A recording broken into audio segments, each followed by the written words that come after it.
How did you feel? I mean, how did you feel about being told you have Parkinson's disease? At first I felt frightened and doomed.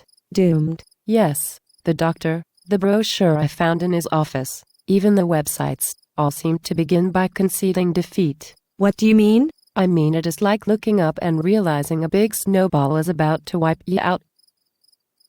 They all begin with, Parkinson's disease is a chronic, progressive, neurodegenerative disorder for which there is no cure. Well, isn't that true? It is, but it also scares people.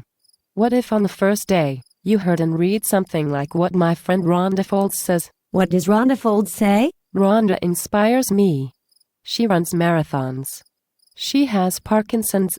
She says that the best gift she can give people living with Parkinson's is the message that it is not a death sentence. It is just an annoyance that we learn to work around, and that we fight it better together. Wait. Chronic, progressive, degenerative? Is that like what your sister said when you turned 40? It's all downhill from here.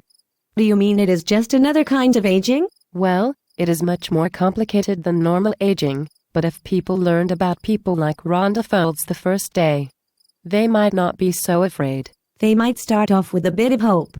Is there anybody else? Many people benefit from extremely strenuous exercise. Like what? There are 3 pathways that seem to help people do better than I would expect otherwise.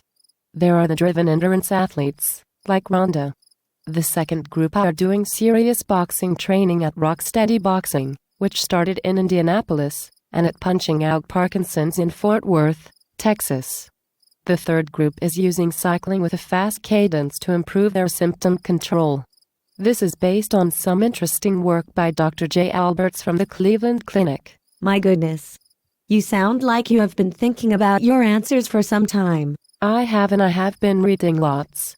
It is my way of observing Parkinson's Disease Awareness Month. So what words would have encouraged you when you were diagnosed?